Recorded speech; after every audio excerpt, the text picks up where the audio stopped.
Hello viewers and subscriber, welcome back to Mamoni's kitchen. আজকের পর্বে আমি আপনাদের দেখাবো কিভাবে খুব সহজেই ঘরে তৈরি করতে পারবেন মজাদার এই পুঁই শাক দিয়ে ডাউলের রেসিপিটি। আমি আশা করব আপনারা একবার যদি ঘরে তৈরি করে খান ভালো লাগবে। আর আপনাদের যদি কোনো রেসিপির প্রয়োজন হয় তাহলে আমাকে কমেন্টস করে জানাবেন, আমি তৈরি করে দেখানোর চেষ্টা করব। সো ভিউয়ার, চলুন কথা না বাড়িয়ে দেখে আসি কিভাবে তৈরি করা যায় মজাদার এই রেসিপিটি। Let's go. আমি আজকে পুঁই শাক দিয়ে ডাউল রান্না করব। এখানে আমি এক আটি পুঁই শাক ভালোভাবে কুটে ধুয়ে পরিষ্কার করে নিছি। আর ডাউলটা আমি আধা ঘন্টা আগে ভিজায় রাখছি, তাহলে ডাউলটা খুব তাড়াতাড়ি সিদ্ধ হয় এবং গলে যায় তাড়াতাড়ি। আদা রসুন বাটা, লবণ, পেঁয়াজ কুচি, এখানে 2টা রসুন কুচি, হলুদের গুঁড়া, মরিচের গুঁড়া, ধনিয়ার গুঁড়া, গোটা জিরা, জিরার গুঁড়া ও তেল। এখন আমি একটা ফ্রাই প্যান গরম করে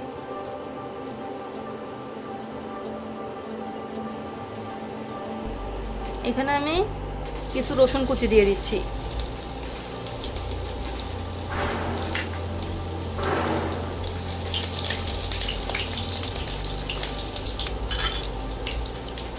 আমার রসুনটা একটু লাল লাল হয়ে আসছে, এর মধ্যে আমি একটু পেঁয়াজ দিয়ে দিচ্ছি।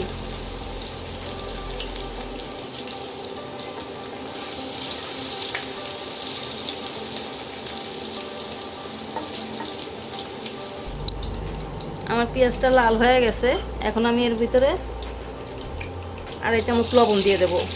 লবণ দিয়ে মশলা দিলে তেলটা একটু কম ছেটে।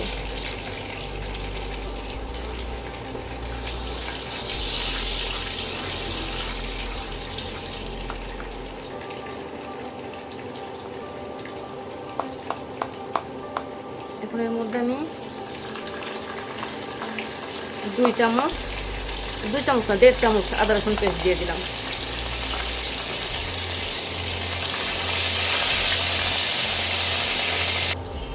আমি তেলের মধ্যে আদা রসুনটাকে 2 মিনিট ভেজে নিছি। আমি প্রত্যেকটা ভিডিওতেই বলি একই কথা, যে তেলের মধ্যে আদা রসুন বেটে নিলে আদা রসুনের গন্ধটা চলে যায় এবং তরকারিটা খেতে ভালো লাগে। এখন আমি পেঁয়াজগুলো একটু সফট করে নিব।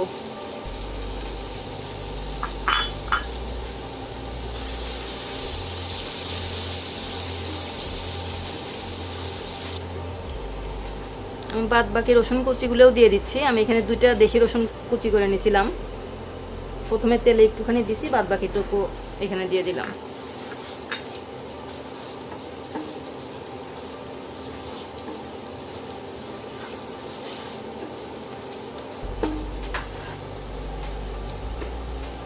এখন আমি এর মধ্যে একটু পানি দিয়ে দিচ্ছি।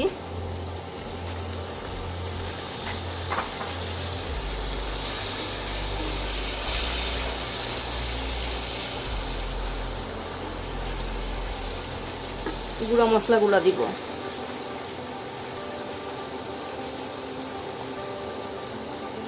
1 চামচের একটু বেশি দিচ্ছি হলুদের গুঁড়া।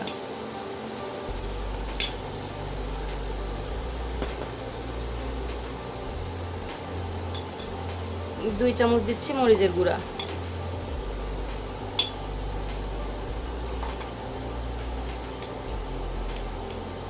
1 চামচেরও কম ধনিয়ার গুঁড়া।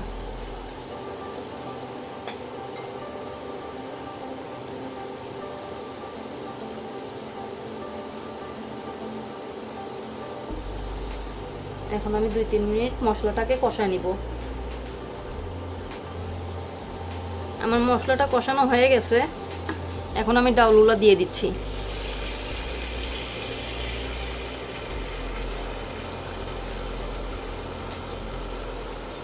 দুই মিনিটের মতো কষায় একটু পানি দিয়ে হালকা একটু সিদ্ধ করে নেব, কারণ শাক তো সিদ্ধ হতে সময় লাগে না, এই কারণে আমি ডাউলটা হালকা সিদ্ধ করে নেব, নিয়ে শাকগুলো ছেড়ে দেবো।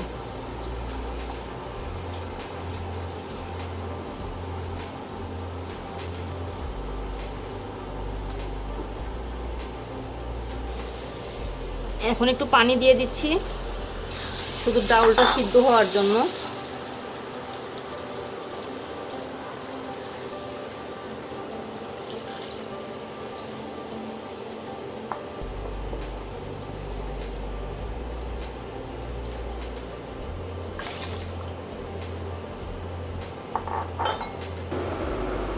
আমি ঢেকে দিচ্ছি 10-15 মিনিটের জন্য।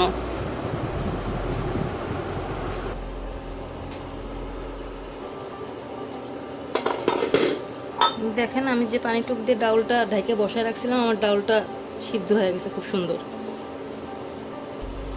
এখন আমি এই ডাউলটার মধ্যে শাক দিয়ে দিব।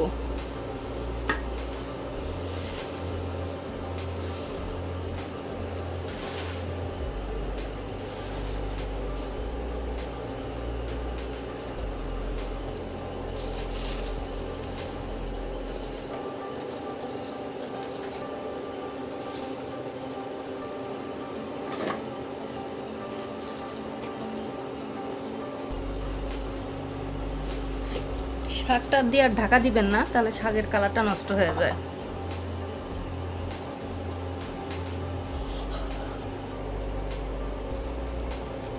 আমি হাই জালে 5 মিনিট এভাবে আগলা করেই শাক, যেহেতু শাক দেওয়ার পর ঢেকে দিলে কিন্তু শাকের কালারটা নষ্ট হয়ে যায়। আমি নাড়াচাড়া করে নিছি 5 মিনিট। দেখেন শাকের কালারটা কি সুন্দর আছে। আর 2 মিনিট পরে আমি একটু ঝোল দিয়ে দিব।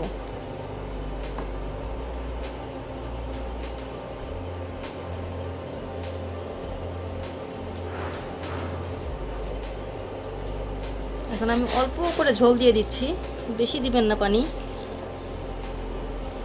কারণ শাক তো বেশি জাল দেওয়া যায় না, আমাদের ডাউলটা তো সিদ্ধ হয়ে গেছে। এখন আমি হাই ফ্লেমে 10 মিনিট জাল দিয়ে নামায় ফেলবো। এর মধ্যে আমি একটু জিরার গুঁড়া দিয়ে দিচ্ছি,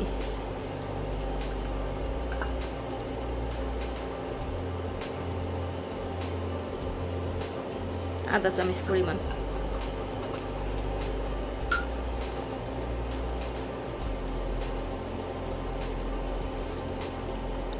এখন আমি হাই জালে 10 মিনিট জাল করে নামায় ফেলবো।